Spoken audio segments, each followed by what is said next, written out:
Hello friends, ನಮಸ್ತೆ. ನೋಡಿ, ಇವತ್ತಿನ ವಿಡಿಯೋದಲ್ಲಿ ಎಳಿಕೈಯಿಂದ ನಮಗೆ ಇದು ಬೆಳಗ್ಗೆ ಟೈಮ್ ವಾಮಿಟ್ ಆಗುತ್ತಲ್ವ, ಪಿತ್ತ ಆಗಿಬಿಟ್ಟು ಅದನ್ನು ಹೇಗೆ ನಿವಾರಣೆ ಮಾಡ್ಕೊಳ್ಳೋದು ಅಂದ್ಬಿಟ್ಟು ತೋರಿಸ್ಕೊಡ್ತಾ ಇದ್ದೀನಿ. ಇಲ್ಲಿ ನೋಡಿ 4 ಪದಾರ್ಥಗಳು. ಇಲ್ಲಿ ನೋಡಿ 1 ಕಪ್ ಮೊಸರು ತೊಗೊಂಡಿದ್ದೀನಿ. ಉಪ್ಪು ರುಚಿಗೆ ಎಷ್ಟು ಬೇಕಷ್ಟು ಉಪ್ಪು ಹಾಕ್ಕೊಳ್ಳೋಣ. ಇಲ್ಲಿ ಜೀರಿಗೆ ಪೌಡ್ರ್ ತೊಗೊಂಡಿದ್ದೀನಿ. ಎಳಿಕಾಯಿ ಒಂದು ತೊಗೊಂಡಿದ್ದೀನಿ ಫ್ರೆಂಡ್ಸ್. ಎಳಿಕಾಯಿ ಕಟ್ ಮಾಡ್ಕೊಳ್ಳೋಣ.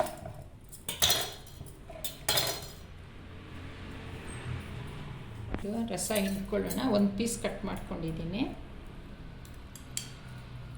ರಸ ಚೆನ್ನಾಗಿರುತ್ತೆ ಫ್ರೆಂಡ್ಸ್. ಇದು ಸ್ವಲ್ಪ ಹಣ್ಣಾಗಿರೋದು ತೊಗೊಳ್ಳಿ, ಕಾಯಿ ತೊಗೊಬೇಡಿ, ಸ್ವಲ್ಪ ಕಹಿ ಇರುತ್ತೆ.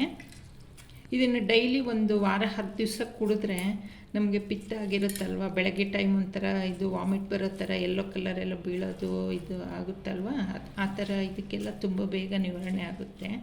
ಡೈಲಿ ಬೆಳಗ್ಗೆ ಬರೀ ಹೊಟ್ಟೆಯಲ್ಲಿ ಬ್ರಷ್ ಮಾಡಿಕೊಂಡು ಏನು ಕುಡಿದೆ ಇದನ್ನು ತಿಂಡಿ ತಿಂದೆ 10 ದಿವಸ ತೊಗೊಂಡ್ರೆ ಬೇಗ ಇದಾಗುತ್ತೆ. ಇದು ಒಳ್ಳೆ ರಿಸಲ್ಟ್ ಕೊಡುತ್ತೆ.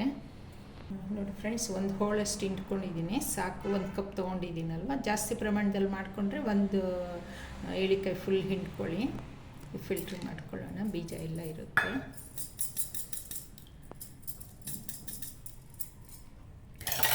ರುಚಿಗೆ ಎಷ್ಟು ಬೇಕೋ ಅಷ್ಟು ಉಪ್ಪು ಹಾಕ್ಕೊಳ್ಳಿ.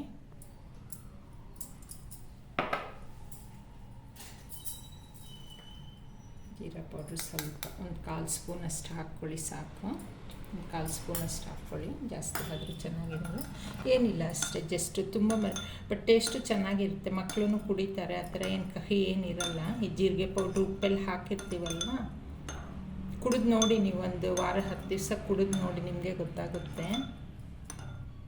ಪಿತ್ತಕ್ಕೆಲ್ಲ ತುಂಬಾ ಒಳ್ಳೆಯದು ಇದು. ನಮ್ಮ ಅಜ್ಜಿಯವರೆಲ್ಲ ಮಾಡ್ಕೊಂಡು ಕುಡಿತಾ ಇದ್ದರು ಬೆಳಗ್ಗೆ ಟೈಮು. ನೋಡಿ ಬಂದಿದೆ ಅಂದ್ಬಿಟ್ಟು ಟ್ರೈ ಮಾಡಿಬಿಟ್ಟು ಒಂದ್ಸರಿ ನೀವು ಟೇಸ್ಟ್ ನೋಡಿಬಿಟ್ಟು ಕಮೆಂಟ್ ಹಾಕಿ. ನಿಮಗೆ ನನ್ನ ರೆಸಿಪಿಗಳೆಲ್ಲ ಇಷ್ಟ ಆದರೆ ಇದು ಬೇರೆಯವ್ರಿಗೂ ಶೇರ್ ಮಾಡಿ, ಸಬ್ಸ್ಕ್ರೈಬ್ ಆಗಿ ನನ್ನ ಚಾನಲ್ಗೆ. Okay, thank you friends.